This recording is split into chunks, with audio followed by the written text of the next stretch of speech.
Listín Diario editorial for June 29th of 2022. Do not blow out the flame of press freedom.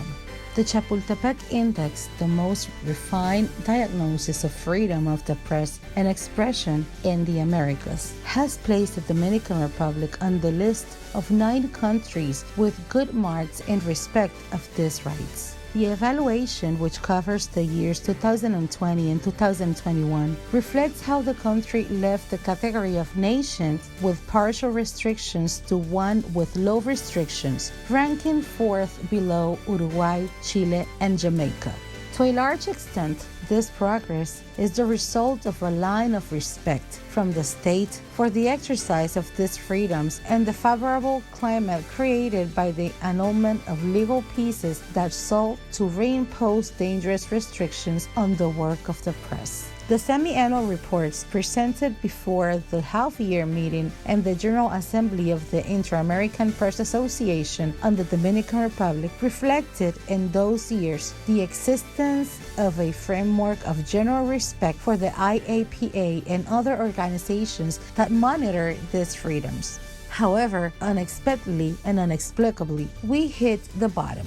There were many of us, and like Dominican says, the grandmother gave birth to a draft. Several bills entered Congress emulating the controlling and restrictive tendencies of freedom of expression and of the press, which implied a shift in the positive line of conduct that had prevailed in the 2 previous years. In an unprecedented but extremely serious event, an official institution stole the phone of a Listín Diario reporter and erased the private data of this company in the context of an outrage against the ombudsman and reporters from various media outlets.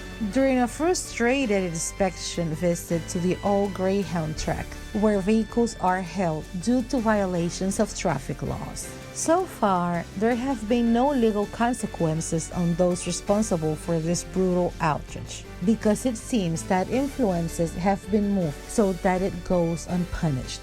Regarding the draft restrictive laws, President Luis Abinader has appointed a commission to update the law of expression and dissemination of thought with clear signs in favor of maintaining full respect for the exercise of free journalism. That is the correct attitude. The country must not allow the flame of this freedom to blow out, because it will be the beginning of the end of our democracy. For Listín Diario, voiceover and translations by Indira Rodriguez.